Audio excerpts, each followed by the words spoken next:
Good morning, everybody. A few days ago, I exchanged a couple of messages with Charlie Bounds. I pointed out to him that I noticed he was going to be doing a gig in Chicago shortly.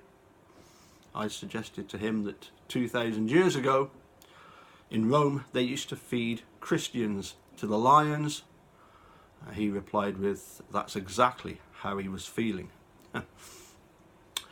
Now, also a few days back, me and Eric Cozy did a Skype call, but unfortunately the sound didn't record, or maybe fortunately the sound didn't record. So hopefully we'll get back and have a wee chat sometime soon. In the meantime, he continues to poke fun at me and I retaliate in my best possible manner. But he did tell me that, and I hope I'm not stealing his thunder, that he's going to be speaking with our Aussie friend Mark Hoddenett soon. And I'm sure that I speak on behalf of all three of us when I say that it would be nice to see some other people getting in touch with Eric Cozy and sharing their opinions. And let's hear from, especially the ladies. I mean, we've got a huge Facebook support group. It would be great to hear from some more of the ladies. Anyway, the Netflix documentary series Making a Murderer has made Stephen Avery and Brendan Dassey into household names, and has also put Manitowoc firmly on the map. There are many iconic moments, but surely none more so than who shot her in the head. Some people might not be able to tell you that it was Lieutenant Mark Wiegert that uttered those immortal words. Now, Mark and his partner, Tom Fassbender, have somewhat cruelly been compared to the Sesame Street characters Bert and Ernie. But I must admit, they do bear a striking resemblance.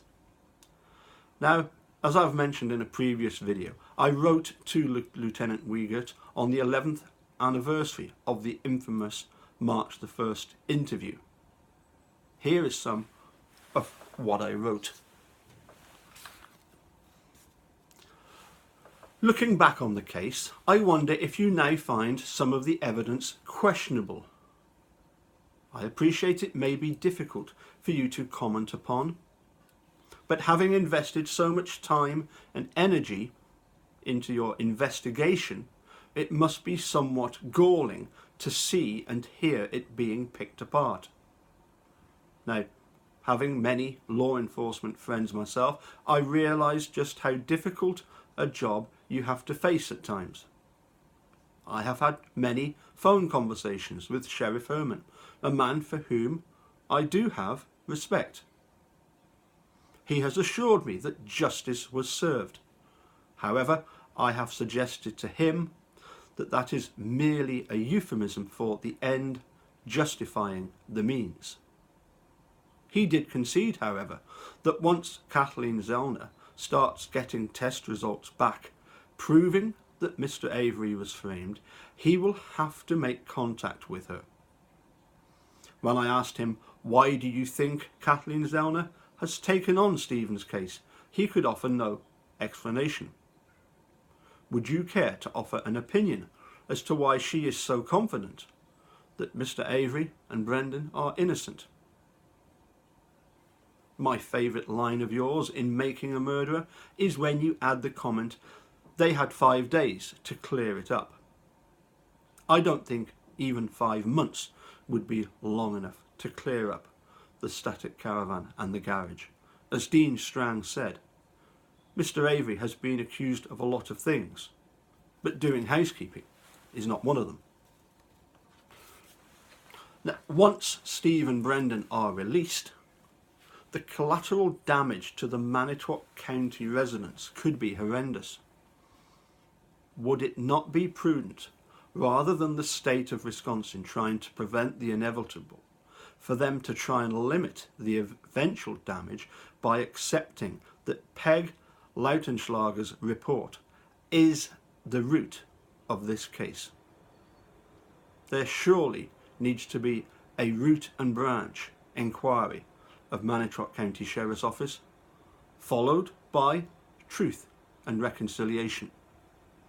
One more final point. If Steve and Brenda did do it, how did they do it? It certainly wasn't the way Brendan told you. I look forward to your reply. Now, let me just get the next bit. Now, Mark Wiegert did very graciously reply, stating that I am 100% certain of their guilt and stand behind everything done in the case. I hope someday to be able to answer all of your questions. Well, Mark, as we have seen from the amicus briefs presented in support of Brendan, you are very much now in the minority.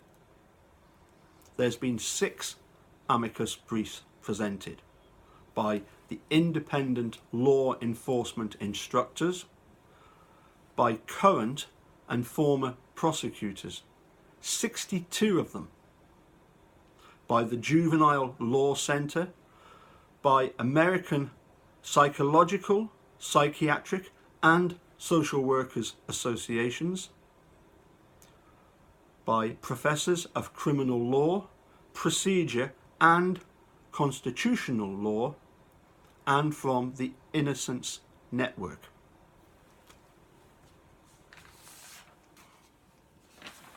Now, I do accept that you had a difficult job. One problem in particular was that you focused all of your attention on Steve Avery and Brendan Dassey. And I don't think you ever considered what different characters the two are. Now, for me, many years ago, I learnt not to judge youngsters by their appearance and demeanour. It's sometimes quite easy to think that youngsters are as mature as they look, when in fact they're not. In fact, I was reminded of a picture I saw recently of wee Angel sat in a shopping trolley being pushed around a supermarket. But anyway, I do hope that one day I will get to meet you and you will answer all of my questions. Because if you are 100% certain, then there shouldn't be any need to answer any questions. I do appreciate that at the moment, you, as well as Sheriff Herman, are simply having to toe the line. But all of these briefs must now finally made you realise that Steve and Brendan's innocence, it's not just a matter of public opinion. When you've got so many people involved in these amicus briefs telling you, you have, I nearly swore then, you have got it wrong. Because they all say that you have got it wrong. I suspect that they actually think that you really are a true reflection of Ernie, your Sesame Street character. Bye for now.